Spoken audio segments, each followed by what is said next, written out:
નમસ્કાર મિત્રો, આજે ભાદરવી પૂનમના મહામેળાનો પહેલો દિવસ છે અને લાખો લોકો અહીંયા પોતાનું શીશ ઝુકાવવા માટે જ્યારે પગપાળા યાત્રા કરીને પહોંચતા હોય છે. મારી સાથે જોડાય છે પાટણ જિલ્લા ભારતીય જનતા પાર્ટીના પ્રમુખ રમેશભાઈ સિંધવ. આજે માતાજીના મંદિરે શીશ ઝુકાવવા માટે પહોંચ્યા છે. રમેશભાઈ, એક ગુજરાતનું સૌથી મોટું આસ્થાનું કેન્દ્ર એટલે અંબાજી છે. જી, અંબાજી માતામાં સમગ્ર દેશભરના ભક્તોને ખૂબ શ્રદ્ધા અને ભાવ રહેલો છે.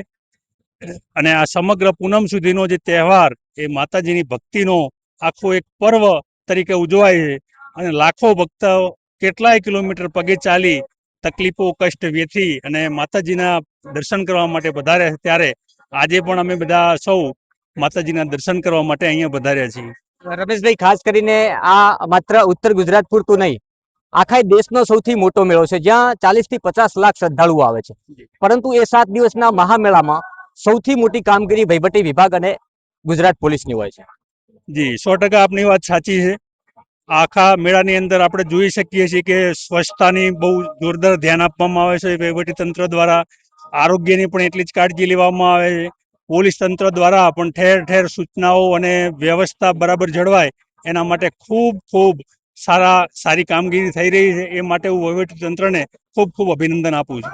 સાહેબ, ખાસ કરીને અહીંયા યાત્રાધામ વિકાસ બોર્ડ ખૂબ નજર રાખી રહ્યું છે અને સરકાર તરફથી આ વખતે અલગ અલગ પ્રકારના સ્ટોલ ઊભા કરવામાં આવે છે. જેવી રીતે આવનારા શ્રદ્ધાળુઓ માટે જે રીતે ગરમ પાણીથી નાહવાનું હોય, અલગ અલગ સુવિધાઓ હોય, એ સરકાર દ્વારા પણ ઊભી કરવામાં આવી છે. બહુ મોટી વાત.